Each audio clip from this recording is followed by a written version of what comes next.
Bismillahirrahmanirrahim.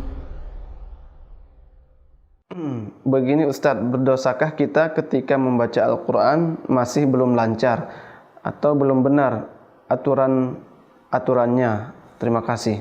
Waalaikumsalam warahmatullahi wabarakatuh. Barakallahu fiik wa jazakumullahu khairan. Luar biasa. Apakah kita berdosa ketika membaca Al-Quran yang tadi seperti pertanyaan sebelumnya masih terbata-bata, tapi berdosa atau tidak? Rasulullah SAW bersabda, "Wallazi yaqra'ul Qur'an wa yatata'ta fahuwa alaihi syaq falahu ajran." Atau kama qala Rasulullah SAW. Dan siapa saja yang membaca Al-Quran namun masih terbata-bata, ya, masih terbata-bata, kata Rasulullah SAW, dan dia merasa berat, ya, karena terbata-bata dia merasa berat. Kata Rasulullah, falahu ajran, baginya dapat 2 kebaikan, 2 pahala, ya. Masya Allah, pahala diberikan ganjaran atas kesungguh-sungguhannya walaupun dia terbata-bata, dan pahala dia membaca Al-Quran. Ini berarti berdosa tidak berdosa. Yang berdosa adalah dia sengaja menyalahkan bacaan yang dia sudah tahu itu benar. Misalnya dia sudah tahu alhamdu pakai ha, tapi dia baca alhamdu, ya. Tapi selama dia belum tahu atau selama dalam proses belajar dia sudah tahu, tapi ketika praktek masih belum benar juga, ya, itu artinya dalam proses belajar itu tidak masuk dalam kategori kesalahan, karena itu proses belajar. Maka dari itu kalau yang salah itu adalah kalau kita bertahan dalam kesalahan tersebut, tidak mau berubah, tidak mau belajar, itu yang berdosa. Karena kita sudah tahu itu salah tapi tidak mau belajar. Artinya kita terus membaca bacaan yang salah. Dan ini fatal kalau itu misalnya terjadi pada surah Al-Fatihah yang menjadi rukun salat kita. Karena kalau salah satu rukun itu tidak sah, salatnya tidak sah, ya. Rukunnya tidak sempurna, maka salat tidak sempurna. Ketika bacaan Al-Fatihahnya misalnya enggak benar, tidak sempurna rukunnya, ya. Misal, ya, kita sudah sering sebutkan ketika Al-Fatihah, tahsin surah Al-Fatihah, ya. Alhamdulillahi Rabbil Alamin. Dibaca alhamdu menjadi alhamdu, hak kecil menjadi hak besar. Artinya jauh sekali, ya.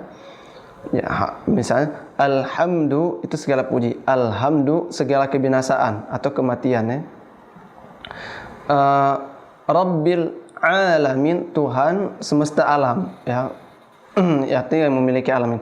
Tapi kalau diganti ain jadi hamzah, alamin, menjadi orang-orang yang sakit, jadi Tuhan orang-orang yang sakit. Ini fatal sekali artinya. Dan kalau kita biarkan seperti ini, kita terus-menerus dalam kesalahan, ini akan menjadi bumerang buat kita sendiri, ya. Bukannya kita mendapatkan pahala dari bacaan kita, malah kita mendapatkan dosa, ya, karena kita udah tahu itu salah tapi tidak mau membenarkan kesalahan tersebut. Tapi kalau kita tahu itu salah dan kita terus berproses dalam belajar, Allah akan berikan keringanan, dan juga Allah bahkan berikan pahala buat dia karena sungguh-sungguh dalam mempelajari Al-Quran. Fa khairukum man ta'allamal Qur'an wa 'allamah. Khairukum man ta'allamal Qur'an wa 'allamahu, kata Rasulullah, sebaik-baik kalian adalah yang mempelajari Al-Quran, terus belajar. Kalau belajar berarti dia belum bisa. Kalau sudah bisa, nggak usah belajar. Nah, artinya di sini masih ada toleransi bagi yang masih terbata-bata, terus belajar, ya. Jangan sampai berhenti, apalagi bertahan dalam kesalahannya. Apalagi sampai ada kaidah misalnya daripada bacaan Al-Quran salah kemudian berdosa, lebih baik tidak baca Al-Quran, jadi tidak dapat dosanya. Ini pemikiran-pemikiran syubhat yang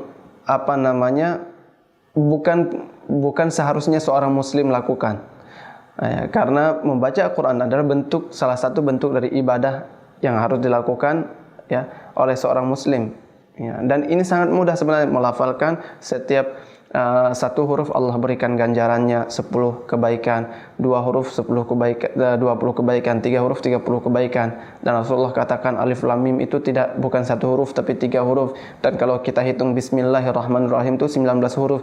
Dan kalau kita baca setiap hari minimal 1 halaman, 2 halaman, sampai atau misalnya setengah juz, 2 juz, luar biasa kita sudah mengumpulkan banyak kebaikan. Namun banyak di antara kita yang tidak menyadari, bahkan banyak yang tidak menyentuh Al-Quran hingga saat ini. Wal'iyadzubillah, semoga Allah lindungi kita dari sifat-sifat tersebut.